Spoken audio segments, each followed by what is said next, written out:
silakan duduk. Ada yang bisa saya bantu? Ini kemana? Saya Oke. ya masih bingung Kayak mana? ini rawatnya.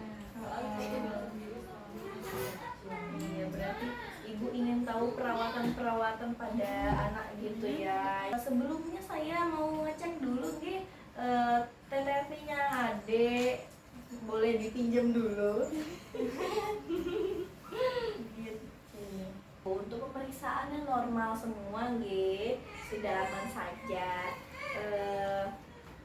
Ini saya mencoba memberitahu bagaimana perawatan tali pusat dulu nggih.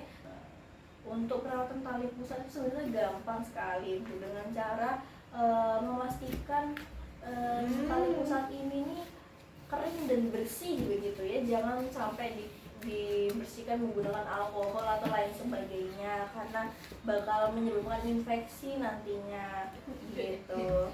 Kalau misalnya nanti itu untuk penggantian kasa itu cukup gampang juga. Pokoknya nanti jangan dalam keadaan basah gitu, jangan sampai lembab pas ditutup gitu ya.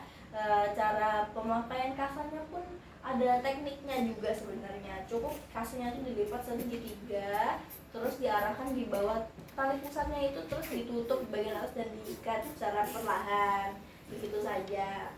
Untuk masalah menyusui ini dilakukan sesering mungkin ya, dalam 2 jam sekali. Jadi jangan sampai kalau misalnya anak ini nggak ada kebangun, jadi kayak nggak usah lah disusuin kalau misalnya anaknya nggak bangun, jangan begitu, karena harus wajib disusui 2 jam sekali karena untuk mencegah terjadinya dehidrasi pada anak ibu nanti.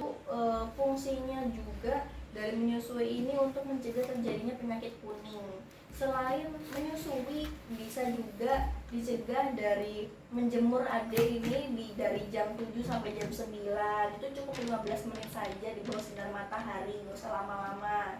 Kalau misalnya adeknya pup gitu, langsung dibersihkan, jangan menunggu-nunggu lama gitu ya. Langsung saja dibersihkan. Bersihnya pun menggunakan air bersih saja, atau enggak bersihkan menggunakan tisu basah.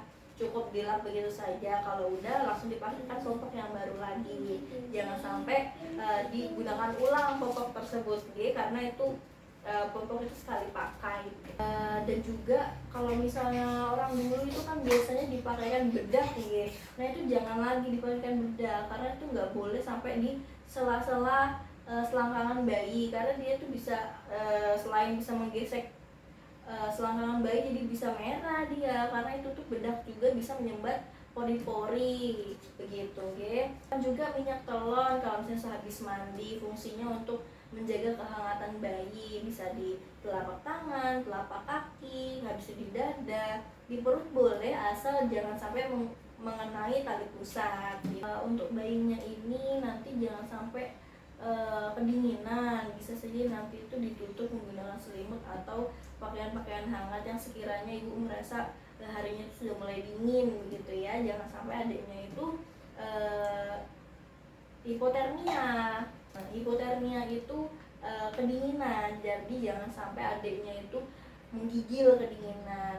Dan satu lagi ibu, untuk perawatan tali pusat ini, kalau misalnya ada ruam merah di sekitar tali pusat atau bau busuk yang menyengat, itu langsung saja dibawa ke fasilitas kesehatan terdekat karena itu kemungkinan besar terjadi infeksi pada tali pusat. Karena itu makanya kita harus menjaga tali pusat untuk tetap kering dan bersih begitu ya.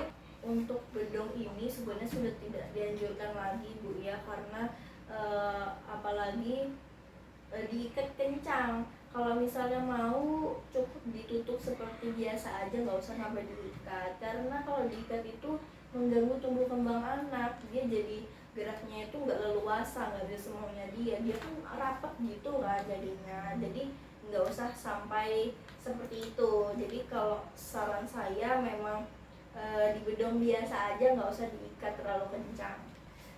Mungkin itu saja dari saya. Sekiranya cukup di sini, apakah ada yang bisa ibu tanyakan? Ada yang ingin ibu tanyakan? cukup aja gitu. Terima kasih banyak Bu ya sudah berkunjung ke sini. Terima kasih.